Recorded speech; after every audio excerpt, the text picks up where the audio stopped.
મિત્રો, આ સુંદર અને રૂપારો છોડ છે તુલસી. ધાર્મિક બાબતથી માંડી અને આયુર્વેદિક દ્રષ્ટિથી આનો ઉપયોગ ખૂબ થાય છે.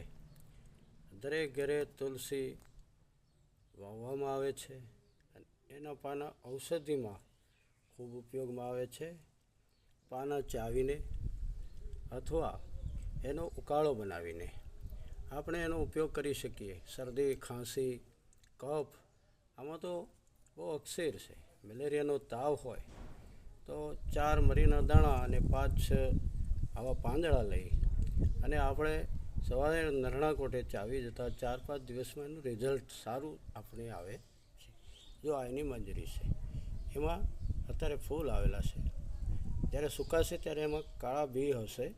એ બી ઉગે ત્યારે એમાંથી તુલસી ઉત્પન્ન થાય છે. ખાસ કરીને ચોમાસામાં વધારે